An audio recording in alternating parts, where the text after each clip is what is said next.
जय संतोषी माता। मित्रों इस वीडियो में हम सुनने वाले हैं संतोषी माता की पौराणिक व्रत कथा। तो दोस्तों आप ध्यान लगाकर और अपने दोनों हाथों को जोड़कर इस कथा को ध्यानपूर्वक सुनिए और चैनल को अवश्य सब्सक्राइब कर दीजिए। तो चलिए दोस्तों कथा को हम प्रारंभ करते हैं। पौराणिक कथा के अनुसार एक बुढ़िया थी, उसका एक पुत्र था। बुढ़िया पुत्र के विवाह के बाद बहू से घर के सारे काम करवाती थी, परंतु उसे ठीक से खाना नहीं देती थी। यह सब लड़का देखता पर माँ से कुछ भी नहीं कह पाता।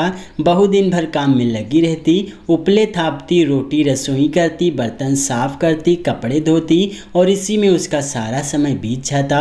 काफ़ी सोच विचार कर एक दिन लड़का माँ से बोला, माँ मैं परदेश जा रहा हूँ। माँ को बेटे की बात पसंद आ गई तथा उसे जाने की आज्ञा दे दी।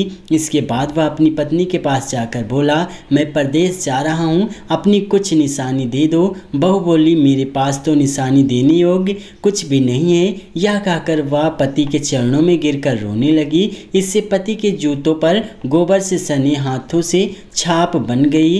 पुत्र के जाने बाद सास के अत्याचार बढ़ते गए। एक दिन बहू दुखी हो मंदिर चली गई। वहां उसने देखा कि बहुत सी स्त्रियां पूजा कर रही थी। उसने स्त्रियों से व्रत के बारे में जानकारी ली तो वह बोली कि हम संतोषी माता का व्रत कर रही हैं, इससे सभी प्रकार के कष्टों का नाश होता है। स्त्रियों ने बताया, शुक्रवार को नहा धोकर एक लोटे में शुद्ध जल ले, गुड़ चने का प्रसाद लेना तथा सच्चे मन से माँ का पूजन करना चाहिए। खटाई भूलकर भी मत खाना चाहिए और ना ही किसी को देना चाहिए। एक वक्त भोजन करना चाहिए। व्रत विधान सुनकर अब वह प्रति शुक्रवार को संयम से व्रत करने लगी। माता की कृपा से कुछ दिनों के बाद पति का पत्र आया। कुछ दिनों बाद पैसा भी आ गया। उसने प्रसन्न मन से फिर व्रत किया तथा मंदिर में जा अन्य स्त्रियों से बोली, संतोषी माँ की कृपा से हमें पति का पत्र तथा रुपया आया है। अन्य सभी स्त्रियां भी श्रद्धा से व्रत करने लगी। बहू ने कहा, हे माँ, जब मेरा पति घर आ जाएगा तो मैं तुम्हारे व्रत का उद्यापन करूंगी। अब एक रात संतोषी माँ ने उसके पति को स्वप्न दिया और कहा कि तुम अपने घर क्यों नहीं जाते। तो वह कहने लगा, सेठ का सारा सामान अभी बिका नहीं, रुपया भी अभी नहीं आया है। उसने सेठ को स्वप्न की सारी बात कही तथा घर जाने की इजाज़त मांगी, पर सेठ ने इनकार कर दिया। माँ की कृपा से कई व्यापारी आए, सोना चांदी तथा अन्य सामान खरीद कर ले गए। कर्जदार भी रुपया लौटा गए। अब तो साहूकार ने उसे घर जाने की इजाज़त दे दी। घर आकर पुत्र ने अपनी माँ व पत्नी को बहुत सारे रुपए दिए। पत्नी ने कहा कि मुझे संतोषी माता के व्रत का उद्यापन करना है। उसने सभी को न्योता दे उद्यापन की सारी तैयारी की।